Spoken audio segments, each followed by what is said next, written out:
Hello everyone, welcome to my channel WeGrow Academy. I wish you a very happy and a safe Diwali to all of you. Today I'm going to talk about again a very interesting topic which is definitely going to be so beneficial to all of you, which talks about the business phrases, which talks about the business sentences, which talks about the idioms as well, that many people might have not heard about it, that what exactly the idiom is. Idiom is all about the saying. It also talks about the proverbs, that you might have heard this kind of words, this kind of sentences, but it has a different meaning altogether. So we're going to talk about this kind of business idioms, business phrases, which is going to be so beneficial for you when it comes to your verbal communication skills, or maybe that when you're writing an email or professional email to someone that describes in detail, and it talks about how beautifully that you can go ahead and use this, and it will create again a great difference in your language. It creates a great difference in your verbal communication skills, and also it creates a great difference in your email etiquette as well. So without further ado, let's go ahead and talk about it quickly. And the first one which I'll go ahead and talk about is the cut corners. What is cut corner is actually all about? The cut corners is actually that talks about that you would not be able to cut corner, something that you need to do it faster, or something that you need to do it very quick, and you can go ahead, don't have to pay more attention towards. You don't have to put a lot of attention to it. So then we use a term called cut corners. So somebody ever use this kind of terms in business language or the business jargons, so then don't get confused what exactly the cut corner is all about. Second one is back to the drawing board. Back to the drawing board is a very interesting one that I get to hear that's in from my clients as well, or some business people. Whenever we talk and then we get indulged into the business language or business discussion, and if they talk about the back to the drawing board, it means if there is something, if there is a correction or a modification required for a certain thing, that if they would like to bring any kind of other difference as well, or they would like to see a change in that, then we use the back to the drawing board, and we use this term, and then we can make necessary modification or the necessary correction. Then we use a term called back to the drawing board.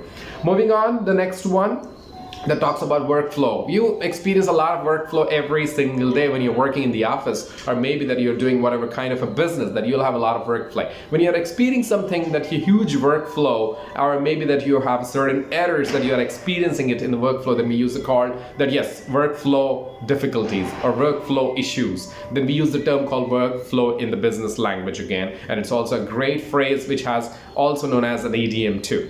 Next one, touch base. What does touch base is? Touch base, we use this more often that you might have, maybe I think so you did not observe this in detail, what exactly the touch base is all about. Touch base is actually talks about when you need to go ahead and talk to someone, or you need to go ahead and seek assistance, seek support from someone, and that person need to explain it to you, and then we use a term called touch base. Touch base, for example, if you need to go ahead and talk to your XYZ colleague, or maybe that you're a senior employee, then you say, would you be able to help me out in this, that I'm working on a new project, that you already worked on this thing.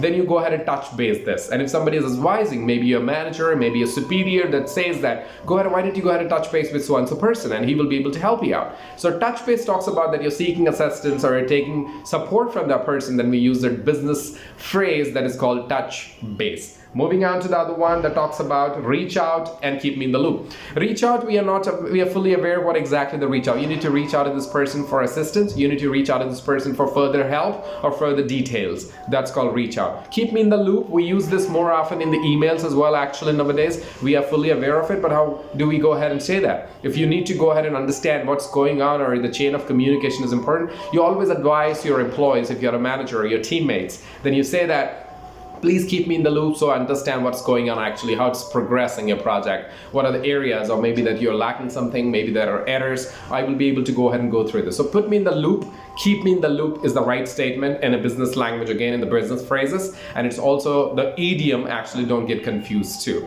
All right, moving on, drill down into, if something that you're working on it and you're experiencing some difficulties, or you need to identify what kind of loopholes or the bugs here the project has, or maybe that person is experiencing it, then you use drill down into. If you need to advise someone, please drill down into and find out what's going on, what are the obstacles or what are the problems that he or she is actually facing for. Then it also gives a lot of difference to you, and you also feel that, and it also talks about what exactly that's happening, and you will be able to go ahead and come up with a resolution, come up with a solution for that. And also you can do RCA, that means root cause analysis. Then we use a term called drill down into.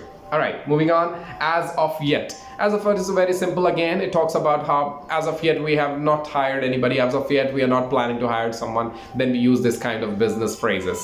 Moving on, another one, forward planning. Forward planning is something which you have not planned yet, but you're thinking about it in the future. You're predicting the future and talking about that, yes, I will be able to go ahead and do this, and I may come across these kind of situations, scenarios. How will I be able to take care of this? That are action plan, action points that we.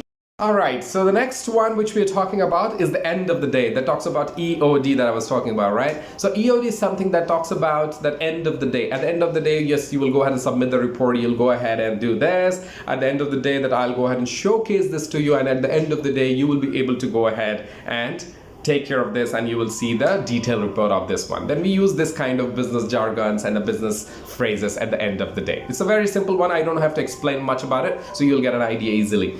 All right, proactive, how proactively that you're participating in something, how proactively that you're working on that. So then you also use the term called proactive. Another one is action points. Action points are actually defines what are your action points when you're working on something. When, like I was talking about forward planning, so action plan and action points are very important. Then what are your action points for so project? Do you have any action points? So please specify. If in the meeting somebody asks what are your action points, then you should be ready to list out your action points. That is called action points. Next one is cut to the chase. That means that you're going to finish the report. Okay. Cut to the chase talks about whether you're going to finish the report or not. If somebody says that, somebody is very serious, or somebody is very angry that you're not submitted the report and not submitted the work which is supposed to be completed, maybe that yesterday, but it's not done yet. If somebody says cut to the chase, or somebody uses this term, that means that some person is really not happy, maybe, or maybe the person said, would you be able to tell me how soon it's going to be finished, or is going to finish or not? Then we use cut to the chase term in business language. Again, it's a business phrase. All right, moving on. Get the ball rolling. That means get the ball rolling. Sometimes we hear this in the verbal communication too, and in the email as well. That talks about if somebody's doing a really good job, get the ball rolling in your court, that it's in your favor, in your luck, and then we use the term called get the ball rolling, and we use this kind of statements in the business language. All right, moving on. Stay ahead of the curve. Always stay ahead. When you're involved in a competition and there is a huge competition in the market, and you're working on a project or you're working on something, then you definitely, somebody says that and giving an advice to you, stay ahead in the curve, stay ahead of the curve. That talks about that you have to be very keen and you have to be very conscious about it, that you always have to be competitive in order to go ahead and make sure that you fight with the rivals, that who are your rivals in the market, maybe your clients, etc. Then make sure that you always stay ahead. Then you use the term called stay ahead of the curve. All right, moving on. Other one, due diligence is a term that which we normally use it in the legal language, then in the business legal language that can be used only in the legal language and the business terms. That talks about that it mostly deals about in order to stay safe or something which you're working on it in the legal consequences of somebody is into, then we use the term called due diligence. All right, the next one is best practice. The best practices, we use this term more often in the emails and even the verbal communication as well. The best practice is something but you're working on it, so if you follow this, and you will see the great difference. We said follow the practices. These practices are really good.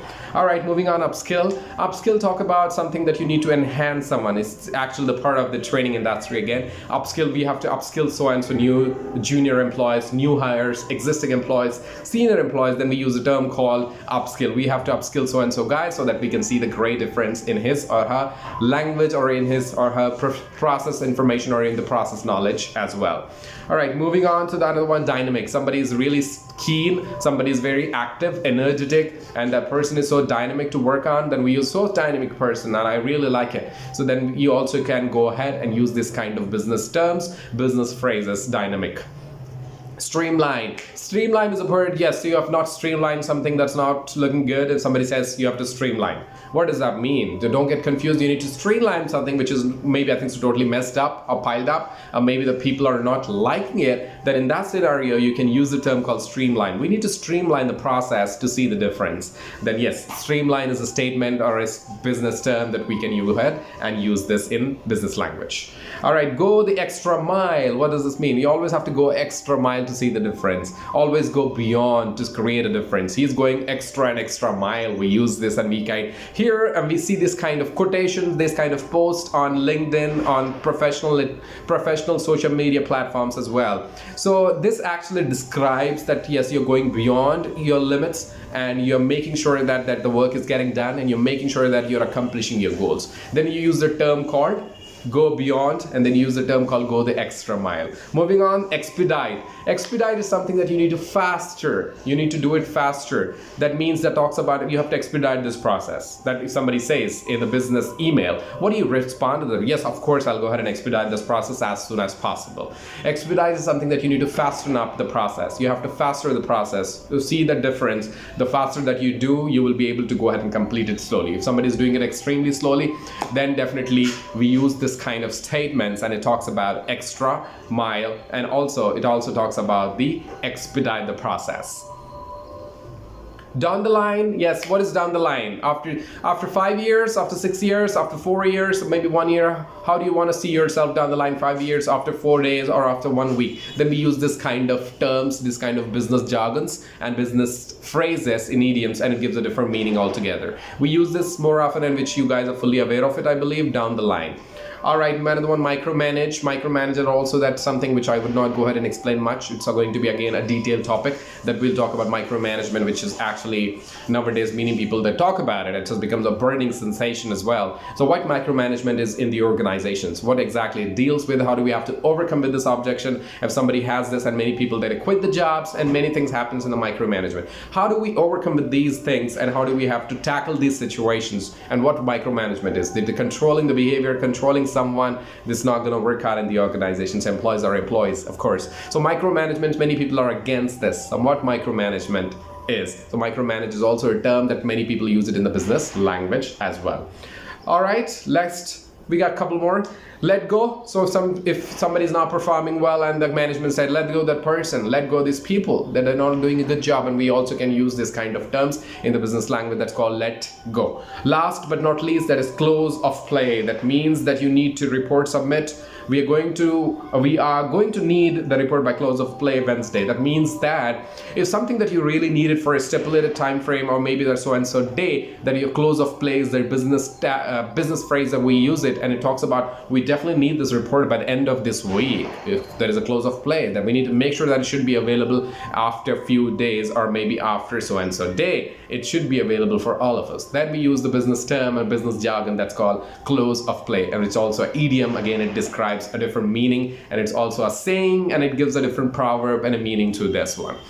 So these are the 29 to 30 business proverbs and business phrases, idioms that I was talking about, which are quite important to a lot of them. There are so many available as well that you find it in the internet too. But what exactly it is and how essential it is going to be when it comes to your writing an email, when it comes to that, when you get indulged into the business interaction in English language, how do you go ahead and use this more often, and how can we go ahead and use it effectively to make our speaking skills very clear and effective whenever we are talking to someone in English language.